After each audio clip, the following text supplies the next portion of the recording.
Tigray! We need justice! We need peace! قفادو يبل سلام يعسل بزبل حساب زي حقاو قجلح وحاتها بكل تقراي زفصمو زولو قفان زي حقاو ما أسرتن مقوام لومي قدام عسرت حد حملة كلتشحن عسر شمونتنا متمرت اب كتما ديس ابا مسكلات دباباي سلامو سلفي تخايدو ابتي سلفي ترخبو نبر بريزيدنت غيزاو من محدار تقراي ايتا جيتاچو ردام وعلي بريتوريا بزتمال امقدين كرغاغص زخ سراح نمسرح نمنقس فيدرال يخون علم لخ محبرسب حلفنتهم نكواصو نمصواع زي علم مخانو ارديوم وعلي بريتوريا بستمال منقدي كرغاغص زخلنا سرح كنسرح فيدرال منقست يكون عالم لخ محبرسب وز مدايزي زلهم حلفنت خواصو نمصواع استغبر سلفيو ابزح الساعات ورخويناتن ورخوكتن حزب تግራይ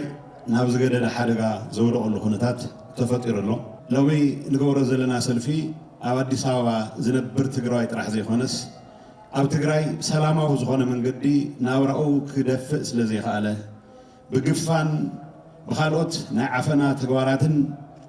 ድጋሚ ክፋናቀል ተገዲዱ ናብ አዲስ አበባ ዝመፀ ብርክት ዝበለ መንእሰይ እውን ዘለሉ ኩነታት ስለዘለና ድምጽ ክነስምዕ ንኽእለሉ ዕድል ምጥቃመለና ኢልና ስለዝኣመንና ዝተገበረ እዩ እቲ ሰላማዊ ሰልፊ ኣብ አዲስ አበባ ዝተገብረሉ ምኽንያት ኣብ መቐለ ምግባር ዘይከኣል ብምዃኑ ዝብሉ ኣይተ ጌታቸው ረዳም ዘይሕጋዊ ጉጅለ ሕወሓት መናእሰይ እናሓፈሰ ናብ ሱዳን ይሸጦም ከም ዘለውን ገሊፆም ኣብ አዲስ አበባ ንገብረሉ ምኽንያት ኣብ መቐለ ምግባር ስለዘይተኻለ ኣዴታት ደቀን ካብ ዓፈና ከድሕና ኣብ ዝገብሮ ምንቅስቃስ ጥይት ተተኩስወን ዝውጋአሉ ንቤት ማእሰርቲ ዝድርበያሉ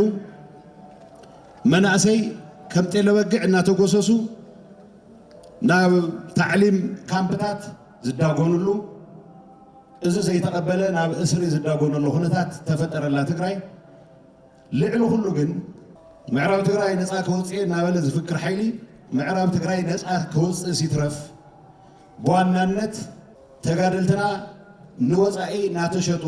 ካብ ዓዶም ባሽሓት ኪሎሜትራት ርሕቆም ዝሽየጡሉ ኩነታት እናፈጠረ ዘሎ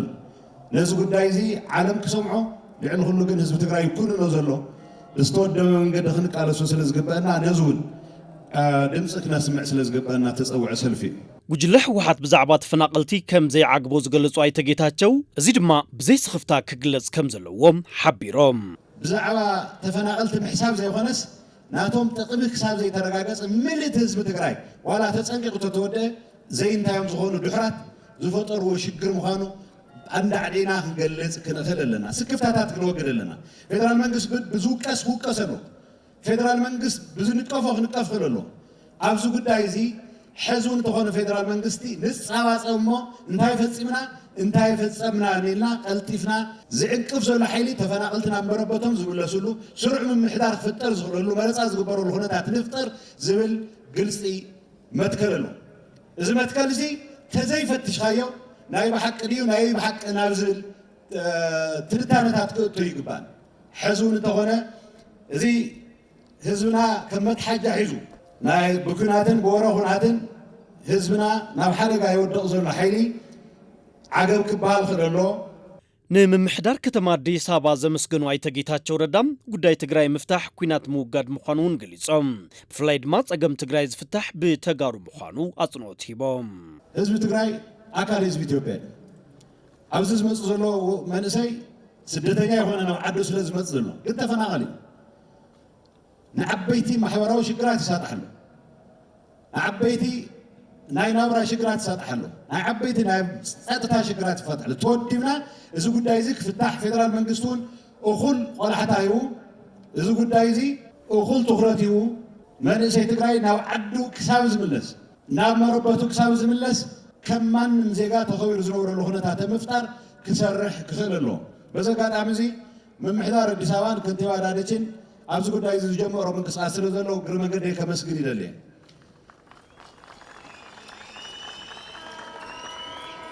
ናይ ትግራይ ጉዳይ ምፍታሕ ኩናት ምውጋድ እዩ ልዕሊ ኩሉ ግን እቲ ሽግር ዝፍታሕ ብሓይልታት ፖለቲካ ትግራይ ብህዝቢ ትግራይ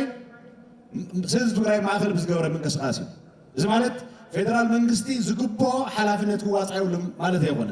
መወዳእታም ኩሎም ኣብ ጉዳይ ፖለቲካ ትግራይ ዝነጥፉ ጉጅለ ሕወሓት ምውጋድ ዝከኣሎም ንክሰርሑ ኣይተ ጌታቸው ረዳ ጻውዒት ኣቕሪቦም ኩሎም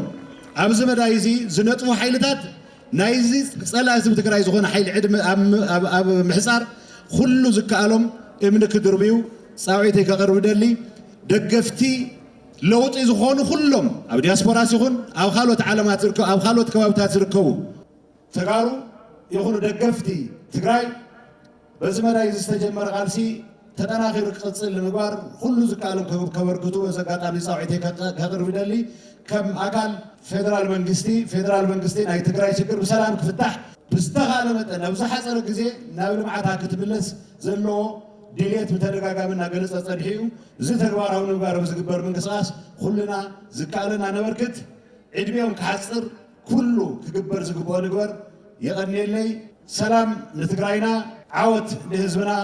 የቐኒየለይ ኣብቲ ሰልፊ ዘይሕጋዊ ጉጅለ ሕወሓት ዝፍጽሞ ዘሎ ግፋን ዘይሕጋዊ ማእሰርትን ሰላምን ድሕንነትን ዜጋታት ዝጎድእ ምዃኑ ብምግላጽ እቶም ሰልፈኛታት ኣብቲ ሰላማዊ ሰልፊ ድምፆም ኣስሚዖም